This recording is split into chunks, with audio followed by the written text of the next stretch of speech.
నవీన్ రెడ్డి గారు రండి పైకి. చైర్స్ వేద్దాం. ఒక 2 చైర్స్ యాడ్ చేసాయి. ఇటు సైడ్ ఉన్నాయి చూడు నవీన్. సంపత్ ఇటు రండి. ఇటు ఉన్నాయి 2 చైర్స్. రాష్ట్ర కమిటీ బాధ్యులు ఎవరన్నా అక్కడిక్కడ ఉంటే పైకి వచ్చేసేయండి.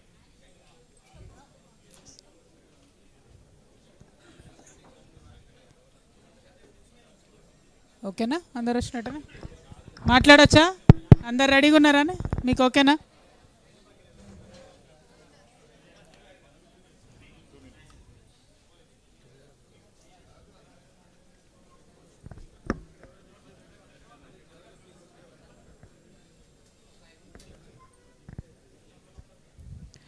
జై తెలంగాణ. జాగృతి జనంబాట కార్యక్రమంలో మరి 3వ జిల్లాకు వచ్చినాం. నిన్న కరీంనగర్ జిల్లాలో ఎంటర్ అయ్యి మరి కంటిన్యూస్గా నిన్నటి నుంచి ఇప్పటి వరకు ఇన్ఫ్యాక్ట్ ఈ ప్రెస్ మీట్ అయిపోయిన తర్వాత కూడా ఇంకా 7-8 కార్యక్రమాలు మిగిలి ఉన్నాయి. ఈ జిల్లాలో ఉండేటటువంటి అన్ని సమస్యలపైన ఒక అవగాహన తెచ్చుకోవడానికి వీలైనంత మంది ప్రజలతోని ఆయా సంఘాల నాయకులతోని సమస్యాత్మకంగా ఉండేటటువంటి అంశాల దగ్గరికి స్వయంగా వెళ్ళడం, మన దగ్గరికి వచ్చి సమస్యలు చెప్పుకునే పరిస్థితిలో ఉన్న వాళ్ళందరినీ కలిసేటటువంటి ప్రయత్నం చేస్తూ జాగృతి సాగిస్తున్న జనంబాట కార్యక్రమంలో మరి 3వ జిల్లా చాలా అద్భుతంగా ప్రజలందరి దగ్గర నుంచి కూడా మంచి స్పందన వస్తూ ఉన్నది.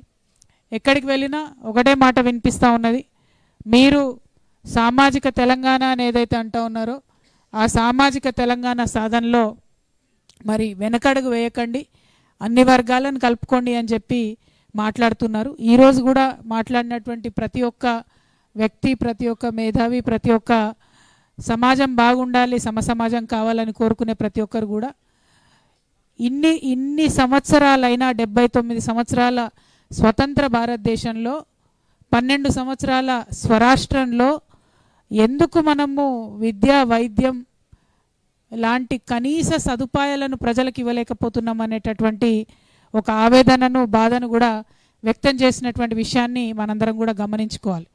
అంటే ఎక్కడికి పోయినా, ఏ జిల్లాకు పోయినా కామన్గా ఉండేటటువంటి సమస్యలే ఇవి. ఇదే అంశాన్ని నేను పదే పదే చెప్తూ వచ్చాను. ఇవాళ తెలంగాణ వస్తే అందరం బాగుంటాం, సబ్బండ వర్గాలం బాగుంటాం, సకల జనులం బాగుంటాం అనుకుంటే మరి ఎందుకు పేదవాడికి ఇంకా వైద్యం అందుతలేదు? ఎందుకు పేదవాడికి విద్య అందుతలేదు? ఎందుకు ప్రభుత్వం ఫీజు రీఎంబర్స్మెంట్ ఇవ్వకపోతే ఇంట్లో పిల్లలు చదువు మానేసి కూర్చునే పరిస్థితి స్వరాష్ట్రంలో వచ్చింది అనేటటువంటి అంశాలను దయచేసి అందరం కూడా బుద్ధిజీవులం ఆలోచించాల్సినటువంటి సందర్భం వచ్చింది. మరి కార్మిక రంగంలో చూసినట్టయితే మోదీ గారు ఎన్ని నల్ల చట్టాలు చేసినా కనీసం మనం ఎక్కడ కూడా స్పందించలేదు. కార్మికులకు అన్యాయం జరుగుతూ ఉన్న అనేక రంగాల్లో మిన్నకుండిపోయినాం. హక్కుల కోసం పోరాడి సాధించుకున్నటువంటి రాష్ట్రంలో ఆ పోరాట తత్వం మరి ఏమైపోయిందో నిజంగా అర్థం కాని పరిస్థితి. ఆర్టీసీ కార్మికులు కావచ్చు, సింగరేణి కార్మికులు కావచ్చు,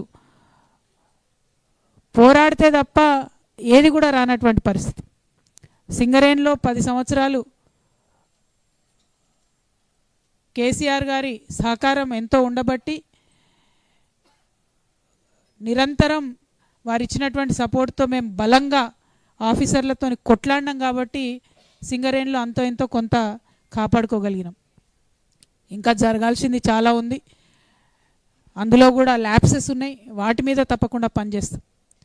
కానీ ఆర్టీసీ విషయంలో మాత్రం ఇప్పటికీ ఈ జిల్లాలో ఆర్టీసీ మంత్రి ఉన్నారు కాబట్టి చెప్తా ఉన్నాం, చాలా చాలా దారుణమైన పరిస్థితి. అంటే ఈ అంశాలు డెఫినెట్గా ప్రతి ఒక్కరం కూడా ఆలోచించుకోవాల్సినటువంటి సందర్భం. ఏది ఏముందిలే, బాగుందిలే, అంత బాగానే ఉంది, నడిచిపోతుంది, తింటలేమా, పంటలేమా, ఉంటలేమా అంటే 200 సంవత్సరాలు భారతదేశం బానిసత్వంలో ఉండిపోయింది. ఏముంది ఏదో ఒకటి అందరం బాగానే ఉన్నాం కదా అనుకుంటే 60 సంవత్సరాలు తెలంగాణ పరాయి పాలనలో మగ్గిపోయింది. అట్లా కాదు, జర ఆలోచన చేయాలి అని చెప్పి మనం సంఘం కట్టడం మొదలు పెడితే దేశానికి స్వతంత్రం వచ్చింది. అట్లా కాదు, కొంత ఆలోచన చేయాలి మేధావులందరం అనుకొని జయశంకర్ సార్ ఒక నిప్పురవ రగిలిస్తే తెలంగాణ రాష్ట్రం వచ్చింది. ఇవాళ కూడా జరగాల్సింది అదే. ఆడ అమెరికా వాడు ఎలగొడుతున్నాడు, ఓ పక్క దుబాయ్ వాడు ఎలగొడుతున్నాడు, ఇంకొక పక్క మన జపాన్ పోదామంటే భాష రాదు, జర్మన్ పోదామంటే భాష రాదు, ఉన్న కాడ ఉద్యోగం చేసుకోవాలంటే చేసుకోలేనటువంటి పరిస్థితి. ఆలోచించుకోవద్దా? ఇప్పటికన్నా మనం ఏం చేసుకోవాలని ఆలోచించుకోవద్దా? డెఫినెట్గా ఒక విప్లవాత్మకమైనటువంటి ఆలోచన రావాల్సిన సందర్భం తెలంగాణలో భారతదేశంలో వచ్చింది. ఇంకెన్ని రోజులు డిపెండ్ అవుతాం? ఆ దేశానికో ఉద్యోగం చేస్తాం, ఈ దేశానికో ఉద్యోగం చేస్తాం. నేను ప్రపంచం అంతా చుట్టి వచ్చినటువంటి వ్యక్తిగా చెప్తా ఉన్నా. ఆషామాషిగా సరదాకు పోలే వరల్డ్ టూర్కి. నేను వైస్ ప్రెసిడెంట్ ఆఫ్ ఇండియా గారితో అనేక దేశాలు తిరిగి వచ్చినాం, లోక్సభ స్పీకర్ గారితో అనేక దేశాలు తిరిగి వచ్చినాం. ఆ సందర్భంలో ప్రొసీజర్స్ ఏంది, పాలసీస్ ఏంది, ఏం చేస్తే బాగుంటుంది, మిడిల్ ఈస్ట్లో మొత్తం ఎమిరేట్స్లో ఇక్కడి నుంచి వలసపోయినటువంటి మన అన్నదమ్ములు ఉంటే అనేక సందర్భాల్లో బాధపడ్డాం. చిన్న దేశం ఫిలిప్పీన్స్ లాంటి దేశం ఎమిరేట్స్ని డిక్టేట్ చేసి మినిమం పే పాలసీ పెట్టింది, మినిమం వేజెస్ పాలసీ. ఇంత పెద్ద భారతదేశం, 140 కోట్ల దేశం, ఇంతవరకు ఈడికేళ్ళి గల్ఫ్ పోయిన మనోళ్లకు మినిమం జీతం ఇచ్చినా ఇవ్వకున్నా మన గవర్నమెంట్ ఏమనదు, అడవని కొట్టి చంపినా ఏమనదు, కొట్టాలాగా పెట్టి వాళ్ళ నన్ను ఉంచినా ఏమనదు. ఒకసారి అయితే దుబాయ్కి పోయినప్పుడు పాపం అక్కడ ఉన్న అన్నదమ్ములంతా ఐరన్ రాడ్స్తోని బతుకమ్మ వేసి డప్పు కొట్టుకుంటా పాట పాడితే ఆగలేక ఏడ్చేసిన నేను అక్కడ. ఏంది పరిస్థితి, ఏంది ఈ ఎండేంది, ఈ దుమ్మేంది, ఇసుకేంది, మనం ఇక్కడ ఉండుడేంది అని. అంటే ఎంత కష్టం చూస్తే, ఎంత దుఃఖం చూస్తే, ఆ దుఃఖంలోంచి, ఆ తపనలోంచి ఉద్యమం చేసుకున్నాం మనం. తెలంగాణ ఉద్యమం మారాలనుకున్నాం. ఎస్, టు అన్ ఎక్స్టెంట్ మారినాయి, డెఫినెట్లీ, నేను కాదనట్లేదు, మారినాయి. కానీ మారాల్సింది ఇంకా చాలా ఉంది. దానికోసం మాత్రం పిడికిలు బిగించి ఉద్యమం చేయకపోతే ఎవరు వినరు, విస్తరాకేసి ఎవరు వడ్డించి పెట్టరు. సమాజం బాగుండాలంటే, ఆ బాగుండడంలో మనందరం ఉండాలనుకుంటే పిడికిలు బిగించి కొట్లాడాల్సిందే. ఇవాళ సామాజిక తెలంగాణ రావాలంటే ఎందుకంటున్నా, 50% ఉన్నామబ్బా మేము లేడీస్, ఆడోళ్ళం. ఎక్కడున్నాం? 50% మంది ఉన్నామా? మీకు అధికారంలో కనపడుతున్నామా ఎక్కడన్నా? 33% ఎందుకు ఇవ్వాలి 50% ఉన్నోళ్లకు? ఆనాడు 50% ఉన్న లేడీస్కి 33% ఇస్తామంటే ఎవరం మాట్లాడలే కాబట్టి ఇవాళ 52% ఉన్న బీసీలకు 42% ఇస్తామన్నా ఎవరం మాట్లాడలేని పరిస్థితి అయిపోయింది. ఏవి సమాజంలో ఇండిపెండెంట్గా జరగవు సంఘటనలు. ఒకసారి అన్యాయం జరుగుతున్నప్పుడు నోరు మూసుకొని ఉంటే రెండోసారి అన్యాయం జరిగినప్పుడు మాట్లాడే అర్హత కోల్పోతాం. అక్కడెక్కడనో సముద్ర తీరాన సీతాకోక చిలుక రెక్కలు ఆడిస్తే ఇక్కడ తుఫాన్ వస్తుందట. అదేవిధంగా ఒక అన్యాయం జరుగుతున్నప్పుడు, ఒక సంఘటన జరుగుతున్నప్పుడు సమాజంలో అందరం కలిసి కొట్లాడితేనే ముందుకు పోయే పరిస్థితి వస్తుంది. ఇవాళ నేను మా తెలంగాణ అన్నదమ్ములను, కరీంనగర్ బిడ్డల్ని ప్రత్యేకించి కోరేది ఒకటే. కరీంనగర్ అంటేనే శాతవాహనుల జిల్లా, చాలా గొప్ప చరిత్ర. ఇక్కడ ఉండేటటువంటి జినవల్లభుని శాసనం, బొమ్మలమ్మగుట్ట జినవల్లభుని శాసనంతోనే తెలుగుకు ప్రాచీన హోదా తీసుకురావడానికి ఎన్ని తంటాలు పడ్డామో నాకు తెలుసు. పాపం హరికృష్ణ గారు అని ఒక ఆఫీసరు, నేను ఎట్టి పరిస్థితుల్లో తెలుగుకు ప్రాచీన హోదా రావాల్సిందే, పోరాటం చేయాల్సిందే అని గవర్నమెంట్లోకి వచ్చిన తర్వాత ఇక్కడున్న జినవల్లభుని శాసనం కందపద్యం తీసుకపోతేనే తెలుగుకు ప్రాచీన హోదా వచ్చింది. ఇవాళ 2 తెలుగు రాష్ట్రాలకు కూడా గౌరవం దక్కింది. లేకపోతే తమిళే ఒకటి ప్రాచీన భాష, తెలుగుకు ప్రాచీన హోదా లేదన్నారు. కొట్లాడినాం, ఆరాటపడ్డాం, ఆవేశపడ్డాం, తీసుకొచ్చినాం ఫైనల్గా. ఆ గొప్ప అవకాశం ఇచ్చినటువంటి గడ్డ కరీంనగర్ గడ్డ. మరి ఇవాళ ఆ జినవల్లభుని కందపద్యం ఉన్న గుట్టను కాపాడుకోవడానికి ఇంటర్నల్గా నేను ఎంత సఫర్ అయినో కూడా మీకు తెలియాలి. ఎందుకంటే ఇక్కడ ఉన్నదంతా తెలుసు, ఏం జరుగుతుందో. గ్రనైట్ గుట్టలన్నీ ఎట్లా కరిగిపోతున్నాయో మీ అందరికీ తెలుసు. తప్పు లేదు, సహజ వనరులను వాడుకోవాల్సిందే, దాని నుంచి రెవెన్యూ రావాల్సిందే, అది మనకు మన ప్రాంతానికి ఉపయోగపడాల్సిందే. కానీ గవర్నమెంట్ 10 మీటర్లు తవ్వమంటే 100 మీటర్లు తవ్వినా చూసి చూడకుండా ఉంటాం. ఎందుకంటే మేమే ఎమ్మెల్యేలం, మేమే ఎంపీలం, మేమే అందరం ఉన్నాం అనుకుంటూ పోయినందుకే ఇవాళ ఎంత నష్టం జరుగుతున్నది. ఈ కరీంనగర్ నుంచి వేములవాడ పోతే దుమ్ముకు వశం కూడా కాదు పోవడానికి.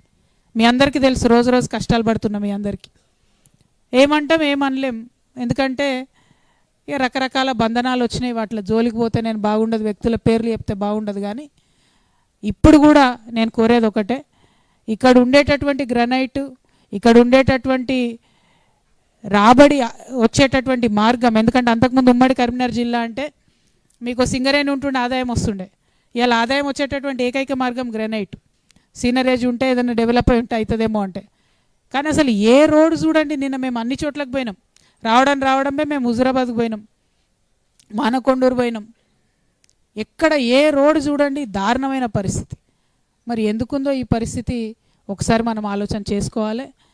ఇవాళ కేంద్రంలో ఉండేటటువంటి బీజేపీలో ఉన్నటువంటి బండి సంజయ్ అన్న కూడా మరి ఒక బ్రిడ్జ్ వచ్చింది చూసినా నేను, రాంగా పోంగా ఆడనే 20 నిమిషాలు ట్రాఫిక్ ఆగే పరిస్థితి. ఎందుకు పూర్తయితే లేదు? అన్నయ్యాల మినిస్టర్గా కూడా ఉన్నారు, 7 ఏళ్ళు అవుతుంది. దయచేసి వాటి మీద శ్రద్ధ పెట్టవలసిందిగా బండి సంజయ్ గారిని నేను కోరుతా ఉన్నాను. అదేవిధంగా మేము వెళ్ళి మొట్టమొదట తడిసినటువంటి ధాన్యం చూసినాం. ఆ రైతుల గోస మామూలుగా లేదు. 3, 4, 5 రోజుల నుంచి నేర్పుకుంటూ అక్కడనే ఉంటున్నారు. వారం రోజులు కుప్ప పోసుకొని అక్కడనే ఉంటున్నారు. వాన వస్తే చాట్లతో నెత్తిపోసుకుంటూ మళ్ళీ కూడా అక్కడే ఉంటున్నటువంటి పరిస్థితి. ప్రభుత్వాన్ని దయచేసి నేను విజ్ఞప్తి చేస్తూ ఉన్నాను. మొంతా తుఫాన్ అనేటటువంటిది కంప్లీట్గా బీభత్సం సృష్టించింది. కేవలం ఖమ్మం, వరంగల్ కాదు, కరీంనగర్ జిల్లాలో, నిజామాబాద్ జిల్లాలో, ఇతర ప్రాంతాల్లో కూడా బీభత్సం జరిగింది. కరీంనగర్లో ప్రత్యేకించి నేను నిన్న కళ్ళతో చూడడం జరిగింది. కాబట్టి ఇమీడియట్గా ఎక్కడెక్కడైతే రైతులు పంట నష్టపోయినరో, ఎక్కడెక్కడైతే పైరు మొత్తం ఒరిగిపోయిందో కోత కొయ్యకుండానే, మరి అటువంటి వారందరికీ కూడా ఎకరానికి 50,000 రూపాయలు నష్టపరిహారం ఇవ్వాలని చెప్పి నేను డిమాండ్ చేస్తూ ఉన్నాను. అదేవిధంగా మరి వెల్ఫేర్ హాస్టల్లో జరుగుతున్నటువంటి మరణాల మీద నేను అనేక సందర్భాల్లో గొంతెత్తడం జరిగింది. నిన్న శ్రీవర్షిత అనేటటువంటి అమ్మాయి దగ్గర కూడా, శ్రీవర్షిని అనే అమ్మాయి దగ్గర కూడా మేము వెళ్ళడం జరిగింది. చాలా దారుణమైన విషయం. బీసీ వెల్ఫేర్ హాస్టల్లో అత్యంత టాలెంట్ ఉన్నటువంటి ఆడబిడ్డ కరెక్ట్ పేరెంట్స్తో మాట్లాడిన గంటన్నరలో చనిపోయింది ఆ అమ్మాయి. కారణం ఏంటంటే 8 రోజులైంది ఇంతవరకు పోలీసు వాళ్ళు మాట్లాడతలేరు, కలెక్టర్ అమ్మ మాట్లాడతలేదు, ఎవరు మాట్లాడతలేరు. జిల్లా మంత్రులు అయితే మాట్లాడనటువంటి పరిస్థితి ఉన్నది. నేను డిమాండ్ చేస్తూ ఉన్నాను ఒక ఆడబిడ్డగా, వెల్ఫేర్ హాస్టల్లోకి ధైర్యంగా పేరెంట్స్ పిల్లల్ని పంపించాలంటే శ్రీవర్షినికి ఏం జరిగిందో తెలియాలి. 110 మంది బిడ్డలు ఇప్పటికీ గురుకులాలలో చనిపోయినరు. వారందరికి కూడా ప్రభుత్వం న్యాయం చేయాలని చెప్పి నేను డిమాండ్ చేస్తూ ఉన్నాను. గురుకులాలను సరిగ్గా మెయింటైన్ చేయడానికి ప్రభుత్వం అదనపు చర్యలు తీసుకోవాలని చెప్పి కూడా నేను డిమాండ్ చేస్తూ ఉన్నాను. అదేవిధంగా కల్వల ప్రాజెక్టు చూడడం జరిగింది మేము. అది మానకొండూరుకు, హుజురాబాద్కు మధ్యలో ఉన్నది. మరి ఆ ప్రాజెక్టు, కల్వల ప్రాజెక్టు దాదాపుగా 3 సంవత్సరాలు అవుతుంది. మత్తడి కొట్టకపోతే పాపం అక్కడ ఉన్న రైతులు వాళ్ళంతట వాళ్ళే బండు నిర్మాణం చేసుకున్నారు. ఆ నిర్మాణం చేసుకున్న బండు ఎప్పుడు వరద కొంచెం ఎక్కువ వస్తే, వర్షం కొంచెం గట్టి పడితే అది కూడా కొట్టుకపోతున్న పరిస్థితి. కాబట్టి దీనికి శాశ్వత పరిష్కారమే కావాలి. 70 కోట్ల రూపాయలు ఆల్రెడీ మంజూరై రెడీగా ఉన్నది. ఆ మంజూరై రెడీగా ఉన్న 70 కోట్లను తక్షణమే ప్రభుత్వం రిలీజ్ చేయాలని చెప్పి నేను డిమాండ్ చేస్తూ ఉన్నాను. మరి కల్వల ప్రాజెక్టులో ముదిరాజ్ బిడ్డలు చాలా నష్టపోయినారు. 3 ఏళ్ల నుంచి ఆడ చేపలు పట్టుకోలేని పరిస్థితి ఉంది. ప్రభుత్వం ఫ్రీగా సీడేసుడు అన్నది మర్చిపోయింది. ఆ కట్ట రిపేర్ అయితే తప్పితే అక్కడ చేపలు పట్టుకొని బతికేటటువంటి దాదాపు 180 కుటుంబాలు ఉన్నాయి. వాళ్ళందరికీ కూడా ఇబ్బంది అయ్యేటటువంటి పరిస్థితి ఉంటుందని చెప్పి కూడా నేను తెలియజేస్తూ ఉన్నాను. మరి ఆడికెళ్ళి పోతుంటే మాకు వచ్చినటువంటి చాలా సీరియస్ రిక్వెస్ట్, ఈ అర్కండ్ల కన్నాపూర్ అనేటటువంటి రోడ్ ఏదైతే ఉందో అది నిరంతరం కూడా మొత్తం వాగు దాని మీదకి వెళ్ళి పొంగి పొర్లుతున్నది, ఇబ్బంది అవుతున్నది. తక్షణమే పూర్తి చేయాలని ప్రభుత్వాన్ని డిమాండ్ చేస్తూ ఉన్నాను. అట్లానే గుండ్లపల్లి టు గన్నేరువరం రోడ్ కూడా తొందరగా పూర్తి చేయాలని చెప్పి స్థానిక ఎమ్మెల్యేలను నేను డిమాండ్ చేస్తూ ఉన్నాను. ఇంకా ఆ తర్వాత ఇక్కడ మనకు ప్రత్యేకమైనటువంటిది రామడుగు మండలం. అది చాలా ప్రత్యేకతతో కూడుకున్నది. ఎందుకంటే మన రాష్ట్రం మొత్తంలో ఎక్కడన్నా పురాతన శిల్పశాస్త్రం తెలిసినటువంటి, శిల్పకళ వచ్చినటువంటి బిడ్డలు ఉన్నారంటే అక్కడ మాత్రమే. మరి వారిని కాపాడుకోవాల్సినటువంటి బాధ్యత మన మీద ఉన్నది. అక్కడ కొన్నే కుటుంబాలు ఉన్నాయి. నేను ప్రభుత్వాన్ని రిక్వెస్ట్ చేస్తూ ఉన్నాను, అక్కడ కలెక్టర్ గారిని రిక్వెస్ట్ చేస్తూ ఉన్నాను. తర్వాత లెటర్ రూపంలో కూడా వారికి ఇచ్చి వారిని ఫాలోఅప్ చేయడం జరుగుతుంది. ఖచ్చితంగా ఒక 5 ఎకరాలన్నా ఆ శిల్పులకు జాగా ప్రభుత్వం నుంచి ఫ్రీగా ఇవ్వాలని డిమాండ్ చేస్తూ ఉన్నాను. ఇదివరకు ఉన్నటువంటి గవర్నమెంట్ ఆర్డర్స్నే వాటిని మీరు ఫేవరబుల్గా తీసుకొని వారికి ఉచిత కరెంటు కూడా ఇచ్చేటటువంటి ప్రయత్నం చేయవచ్చును. ఆ వెసులుబాటు వాడుకొని ప్రభుత్వం వారికి ఉచితంగా కూడా కరెంట్ ఇవ్వాలని చెప్పి నేను ఈ సందర్భంగా డిమాండ్ చేస్తూ ఉన్నాను. అదేవిధంగా మరి కరీంనగర్ పట్టణం మీ అందరికీ తెలుసు, కేసీఆర్ గారు ఆనాడు హైదరాబాద్కి కాదు స్మార్ట్ సిటీకి వచ్చే డబ్బులు 1000 కోట్లు, కరీంనగర్కి వాడుకోండి అని చెప్పి గవర్నమెంట్ నుంచి అఫీషియల్గా హైదరాబాద్ బదులు కరీంనగర్కి స్మార్ట్ సిటీ స్టేటస్ ఇస్తూ ఆనాడు నిర్ణయం తీసుకున్నాం. ఎందుకంటే అప్పటి ఆలోచన ఏముండే అంటే హైదరాబాద్ నగరంతో పాటు వరంగల్, కరీంనగర్ ఇవన్నీ కూడా ధీటుగా ఎదగాలనే ఆలోచన ఉండే. కానీ ఆ స్మార్ట్ సిటీ మాత్రం ఎక్కడా కూడా ఏమవుతున్నట్టు అనిపిస్తలేదు, కనబడతలేదు. ప్రధానంగా ఏ సిటీ అన్న స్మార్ట్ ఉండాలంటే ఏముండాలి? ముందు అండర్ గ్రౌండ్ డ్రైనేజ్ పనులు కావాలి. ఇవాళ ఏం జరుగుతున్నది?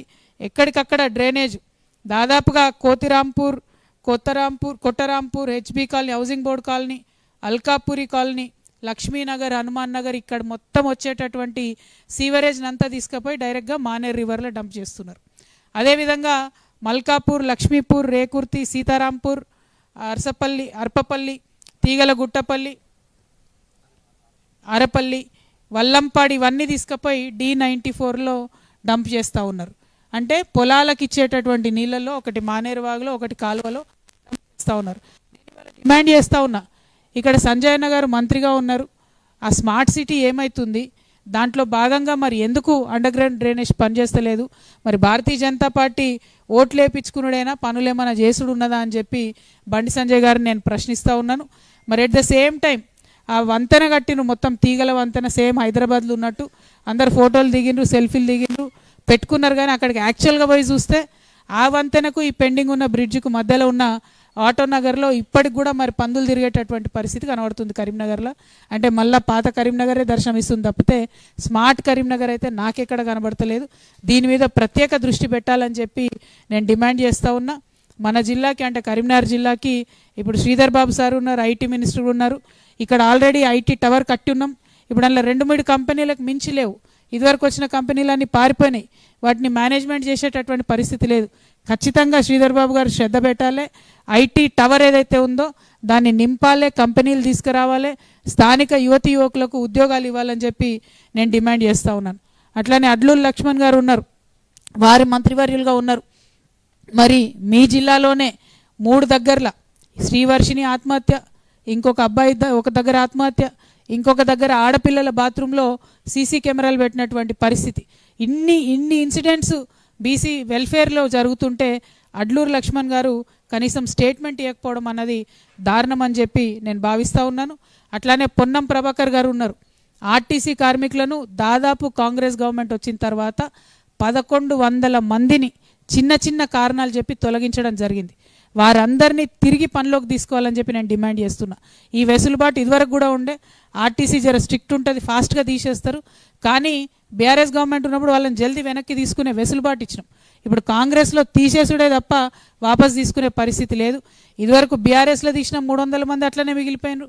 ఇంకొక 1100 మంది కాంగ్రెస్ వచ్చిన ఈ 2 సంవత్సరాల్లో వారిని తీసిండ్రు. అంటే 1300 మంది ఆర్టీసీ కార్మికులు అంటే డ్రైవర్లు, కండక్టర్లు రోడ్ల మీద పడ్డారు. వారిని వెనక్కి తీసుకోవాలని చెప్పి నేను డిమాండ్ చేస్తూ ఉన్నాను. ఇక ఏ పట్టణమైనా కూడా కనెక్టివిటీ బాగుంటే అంత డెవలప్ అవుతుందని చెప్పి మనందరికీ తెలుసు. మరి ఖచ్చితంగా ఇదివరకు అయితే మీ అందరికి గుర్తుండుంటుంది, వాయుదూత నడిచిన టైంలో మన కేశవరామ్ సిమెంట్స్ దగ్గర ఉన్నటువంటి చిన్న ఎయిర్పోర్ట్ని కూడా వాడుకునే వాళ్ళు అప్పుడు. కానీ ఇప్పుడు అసలు కనీసం ఎయిర్పోర్ట్ గురించి కరీంనగర్లో ఎవరు మాట్లాడుతూనే లేరు. మా నిజామాబాద్లో మేము ప్రయత్నం చేసినాం, 800 ఎకరాలు సేకరించి పెట్టినాం. వరంగల్లో ప్రయత్నం జరిగింది, ఇప్పుడు అక్కడ ఎయిర్పోర్ట్ మంజూరైంది. మరి కరీంనగర్లో ఎందుకు మాట్లాడతలేరు ఎయిర్పోర్ట్ గురించి అన్నది ఆలోచన చేయాలి. ఇక్కడ నుంచి కేంద్ర మంత్రి ఉన్నారు కాబట్టి బండి సంజయ్ గారు దాని గురించి బాధ్యత తీసుకోవాలని చెప్పి నేను డిమాండ్ చేస్తూ ఉన్నాను. అట్లానే నిన్నటి నుంచి అనేక మంది చెప్పింది ఏంటంటే కరీంనగర్ నుంచి తిరుపతికి, ముంబైకి, హైదరాబాద్కి, షిరిడీకి ప్రతిరోజు ట్రైన్లు నడిస్తే బాగా లాభం ఉంటుంది మాకు అని చెప్పారు. ఇదివరకు ఉండేటి ఏటా వారానికి ఒకసారి, అవి కూడా తీసేసిన పరిస్థితి ఉన్నది. కాబట్టి వాటిని మంచిగా చేయాలని చెప్పి మేము డిమాండ్ చేస్తూ ఉన్నాం. మరి మీ అందరికీ తెలుసు, మనం అందరం ఎప్పటి నుంచో అనుకున్నాం మైనారిటీ మినిస్టర్ లేడైంది ఒక్కరు కూడా అని. చలో अच्छी बात हो गई, जुबली हिल्स में चुनाव आ गया तो एटलीस्ट जल्दबाजी में ही सही अजहरुद्दीन साहब को एक माइनॉरिटी कम्युनिटी से मिनिस्ट्री मिल गया. इमरजेंसी में जो माइनॉरिटी मिनिस्टर बन गए, उसी इमरजेंसी के साथ माइनॉरिटी के जो इश्यूज पेंडिंग है, जो 2000 करोड़ देने वाले थे डेवलपमेंट के लिए माइनॉरिटीज़ को हर साल, उसको भी उसी इमरजेंसी से रिलीज़ करना है.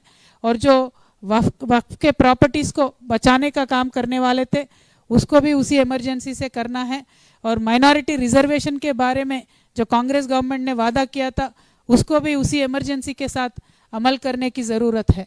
मैं आप सारे माइनॉरिटी भाइयों से यही गुजारिश करती हूँ, मैं आपकी बहन हूँ, आपके हमदर्द हूँ, और आप जानते हैं हमेशा हमेशा से हम माइनॉरिटी कम्युनिटीज़ के वेलफेयर के लिए काम कर चुके हैं, आगे चल के भी हम काम करेंगे।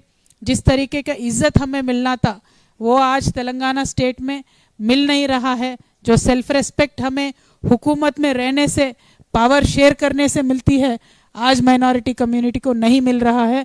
तो मेरा यही एस्पिरेशन है, मेरी उम्मीद है कि मैं अच्छे से काम कर सकूंगी। और वाटर सॉरी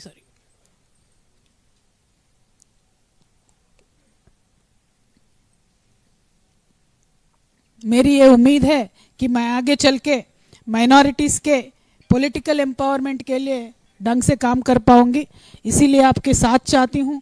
और एक सीरियस मेरा बिलीफ है कि जो स्टेट में माइनॉरिटीज़ को साथ में लेके काम करते हैं वो स्टेट को डेवलप होने से कोई भी नहीं रोक सकते हैं। और इसी साथ साथ मैं यही कहना चाहती हूँ कि बीजेपी रहने दो या कौन से भी पार्टी रहने दो, जो स्टेट में पार्टी रहेगी वो अगर माइनॉरिटी का साथ दे के उनको बचा के आगे चल सकेंगे और हमारे तेलंगाना में गंगा जमुना तहजीब को बरकरार रख सकेंगे, तो उसी पार्टी का, उसी शख्सियत का आपको साथ देना चाहिए। मैं एक ऐसे ही पर्सनालिटी हूँ, हमेशा मैंने माइनॉरिटी वेलफेयर चाहा है, इसीलिए आज आपका మన ప్రెస్ మిత్రులందరికీ కూడా మళ్ళొకసారి నేను ధన్యవాదాలు తెలియజేస్తూ, జాగృతి జనం బాటలో 3వ రోజు కరీంనగర్ జిల్లాలో చాలా కార్యక్రమాలు చేసినాం। ఈ సమస్యలన్నీ ఇక్కడతో వదిలిపెట్టాం, ఇవాళ తెలుసుకున్నాం, ఇవాళ మీ ముందుకు తీసుకొచ్చినాం। తర్వాత కార్యాచరణలో భాగంగా ఎవరికి ఎట్లా ఒత్తిడి చేసి పని చేయించాలో, కొన్ని పనులు కలెక్టర్ గారి దగ్గర అయిపోతాయి, కొన్ని పనులు మంత్రుల దగ్గర అవుతాయి, కొన్ని ముఖ్యమంత్రి గారి దాకా పోతాయి। ఆయా మార్గాల్లో ఒత్తిడి పెట్టి తెలంగాణ జాగృతి సమస్యల పరిష్కారం కోసం నిరంతరం కృషి చేస్తుందని తెలియజేస్తూ, మరి ఇక్కడ ఉన్నటువంటి మేమందరం కూడా తెలంగాణ ప్రాంత ప్రజల కోసం, వారి యొక్క సమస్యల పరిష్కారం కోసం, వారి అభ్యున్నతి కోసం పాటుపడతామని కూడా ఈ సందర్భంగా తెలియజేస్తూ, మీడియా మిత్రులందరికీ కూడా ధన్యవాదాలు తెలియజేస్తూ సెలవు తీసుకుంటున్నాను। Thank you. జై తెలంగాణ।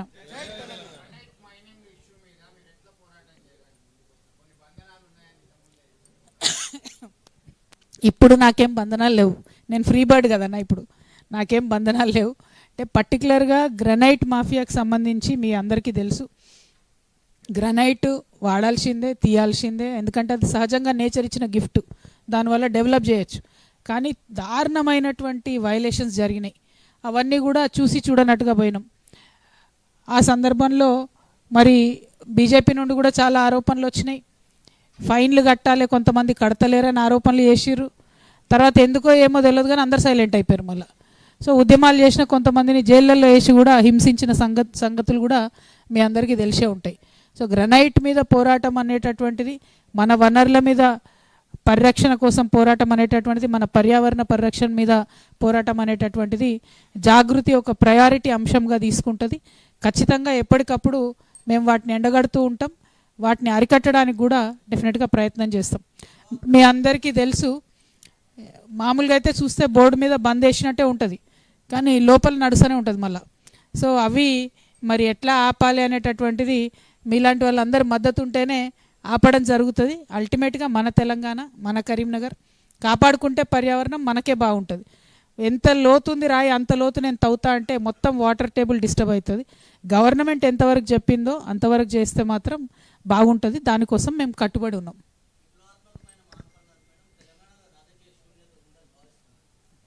రాజకీయ శూన్యత అనేది 100% ప్రతి సందర్భంలో ఉంటుంది, ఇవాళ కూడా ఉన్నదని నేను భావిస్తున్నా। ఇవాళ ఇక్కడ మాట్లాడినటువంటి అనేక మంది ప్రతి జిల్లాలో కూడా అదే విధంగా మాట్లాడుతూ అటువంటి ఒపీనియన్సే వస్తూ ఉన్నాయి। ఎందుకంటే కొన్ని పార్టీలను నమ్ముకొని మేము దగాపడి ఉన్నాం, మాకు జరగాల్సిన న్యాయం జరగలేదు, మా ప్రాంతానికి దక్కాల్సినటువంటి వనరులు దక్కలేదు, రావాల్సినటువంటి గౌరవం లభించలేదు, ఇట్లా అనేకమైనటువంటి అంశాల మీద కూడా వ్యక్తం చేస్తూ ఉన్నారు। రాజకీయ శూన్యత ఉందా లేదా అన్నది ఒక పక్క అయితే, ప్రజా సమస్యల పరిష్కారం కోసం మాట్లాడే గొంతుకలు ఉన్నాయా లేవా అనేటటువంటిది పెద్ద ప్రశ్న। ఆ గొంతుకగా మేము మారదలుచుకున్నాం, ప్రజల గొంతుకగా మారదలుచుకున్నాం। అదే పని చేస్తూ ముందుకెళ్తాం. 100% బీఆర్ఎస్ పార్టీ మీరు చూసిండ్రు. ఇవాళ కాంగ్రెస్ అయినా బీఆర్ఎస్ అయినా ఇద్దరు జూబ్లీహిల్స్లో బిజీగా ఉన్నారు. ఇక్కడ వాన వచ్చింది, వరద వచ్చింది, ఆడ వరంగల్లో ఘోరమైన పరిస్థితి ఉంది, ఖమ్మంలో ఘోరమైన పరిస్థితి ఉంది. ఈ మానకొండూరు నిన్న నేను కల్వలకు పోయినా, అక్కడ రైతులు 6,000 ఎకరాలు దాదాపు వాళ్ళు ఇబ్బంది పడుతున్నారు. స్థానికంగా గెలిచినటువంటి ఎమ్మెల్యే గారు రాలేదు ఇంతవరకు, పోనీ ఓడిపోయిన ఎమ్మెల్యే గారు కూడా రాలేదు. నేనేమంటున్నా అంటే ఓడిపోయిన ఎమ్మెల్యే గారు వచ్చి తొందరగా రిపేర్ చేయమని అడగాలి. గెలిచిన ఎమ్మెల్యే రిపేర్ చేస్తామని చెప్తామని గెలిచిండు కాబట్టి ఆయనన్నా రావాలి. అంటే రెండు పక్షాలు కూడా ప్రజల్లో తిరగడం లేదు. కాబట్టి ఆ పాత్ర జాగృతి పోషించదలుచుకున్నది. మేము ప్రజల దగ్గరికి వెళ్తాం, వాళ్ళ సమస్యల దగ్గరికి వెళ్తాం, వాళ్ళ పనులు వాళ్ళకు ఉంటాయి, వాళ్ళ తరఫున మేము పోరాటం చేస్తాం.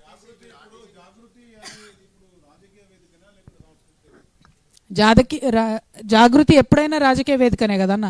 మేము తెలంగాణ ఉద్యమంలో మేము బతుకమ్మలే కాదు, బతుకమ్మలు ఆడడమే కాదు, బాంబులు కూడా వేస్తామని చెప్పినాం. ఏం సాంస్కృతిక వేదికగా లేం. మేము ఎప్పుడైనా రాజకీయాలే మాట్లాడినాం.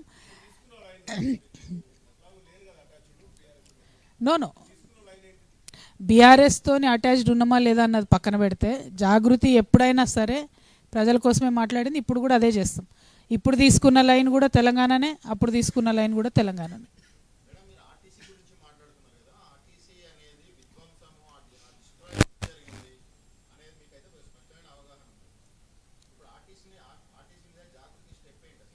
అంటే ప్రధానంగా ఒకటండి, ఆర్టీసీ కార్మికులు కావచ్చు, సింగరేణి కార్మికులు కావచ్చు, అసలు ఓవరాల్గా కార్మికుల హక్కులు కాలరాసేటటువంటి ప్రయత్నం ఈ మోదీ గవర్నమెంట్ వచ్చినప్పటి నుంచి నిరంతరం జరుగుతుంది.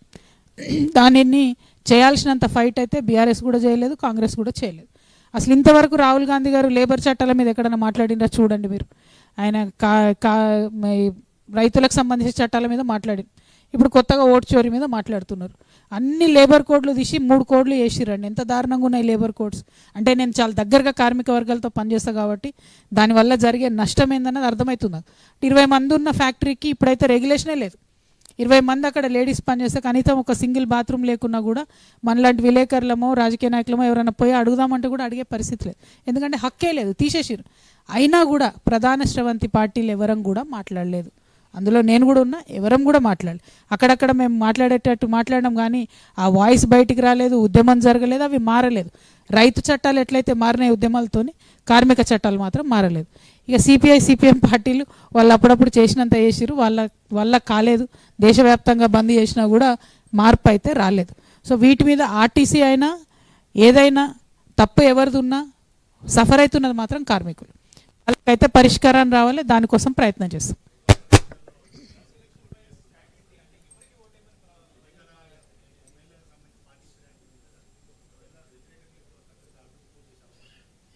అంటే ప్రధానంగా ఒకటండి, అసలు లోకల్ బాడీ ఎన్నికలు ఎప్పుడు వస్తాయన్న విషయం ఎవరికి అర్థమవుతలేదు. వచ్చినప్పుడు తప్పకుండా జాగృతి ఏదైనా నిర్ణయం తీసుకుంటే ప్రకటిస్తాం. మీరు అన్నట్టు ఫిరాయింపు ఎమ్మెల్యేలను ఇప్పుడే ఇంకా మేము చెప్పలేం, ఇంకా 2 నెలల సమయం కావాలని నిన్ననే స్పీకర్ గారు కూడా సుప్రీంకోర్టులో మళ్ళీ అప్పీల్ చేసినారు. అంటే సాగదీసేటటువంటి ప్రయత్నమే ప్రభుత్వం చేస్తుంది తప్పితే మరి వాళ్ళను కంప్లీట్గా రెసిగ్నేషన్ చేపించి కాంగ్రెస్లోకి తీసుకుందామనే ప్రయత్నం కూడా చేయడం లేదు.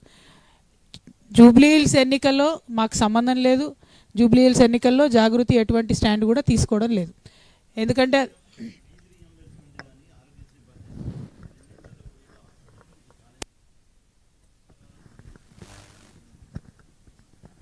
డెఫినెట్గా అండి, ఫీ రియంబర్స్మెంట్ మీద మీరు చూసుంటారు. నేను ఒక్కదాన్నే కౌన్సిల్లో బలంగా నిలదీస్తే సీఎం గారు నేను ఎవ్రీ మంత్ పే చేస్తాం ఫీ రియంబర్స్మెంట్ అని మాట ఇచ్చిండ్రు. కానీ ఆ తర్వాత ఆ మాట కూడా ఎగ్గొట్టిండ్రు. మొన్న స్కూల్స్ కాలేజీలు అన్నీ బంద్ పెడతామంటే 600 కోట్లు రిలీజ్ చేస్తాం, మళ్ళీ అది క్లోజ్ చేసి ఇప్పుడు వీళ్ళు స్కూల్స్ కాలేజీలు అన్నీ కలిసి 10 లక్షల మందితో హైదరాబాద్ నగరాన్ని నింపుతాం, కవాతీ చేస్తాం అంటున్నారు. అట్లాంటిది ఏదన్నా ఉంటే తెలంగాణ జాగృతి ముందు వరుసలో ఉంటుంది. ఈ స్కూల్స్, బడ్జెట్ స్కూల్స్, కాలేజెస్ మూతపడకుండా మా వంతు ప్రయత్నం మేము చేస్తాం. ఎందుకంటే అది మూతపడితే చాలా నష్టపోయేది ఆడపిల్లలే. అది నాకు ప్రత్యక్షంగా తెలుసు కాబట్టి ఖచ్చితంగా ఫైట్ చేస్తాం.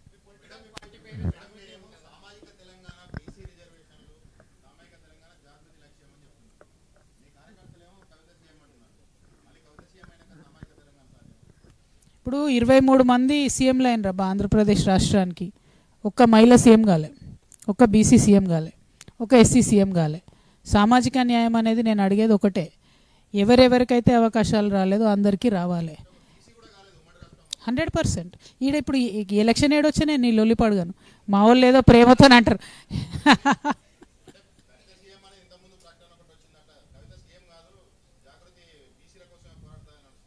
ఇప్పుడు నేనేమంటున్నా అంటే బ్రదర్, నేను ఇప్పుడిప్పుడే మొదలుపెట్టిన, ఇది 3వ జిల్లాలో తిరుగుతున్నాం, ఇంకా 30 జిల్లాలు తిరగాలి మేము.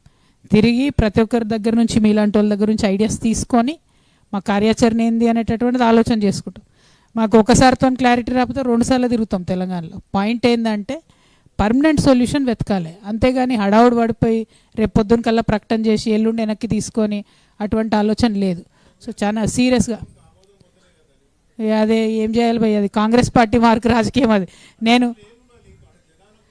సింపుల్ కదా, దానిలో ఏముందంటే నేను లోకల్ బాడీ ఎమ్మెల్సీని, నా రాజీనామా యాక్సెప్ట్ చేస్తే లోకల్ బాడీ ఎన్నికలు ఎప్పుడు పెడతారో వాళ్ళకే తెలుస్తలేవు. 6 నెలల లోపల కొత్త వాళ్ళని తీసుకురావాలి ఎమ్మెల్సీని.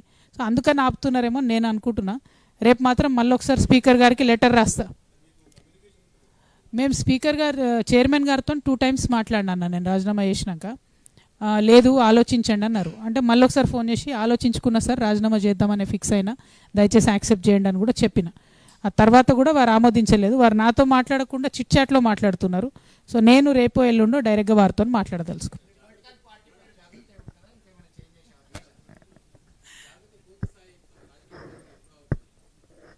ఇంకా ఏమనుకోలేనా, ఇంకా ఒక్కసారి మొత్తం తెలంగాణ అంతా జనం బాట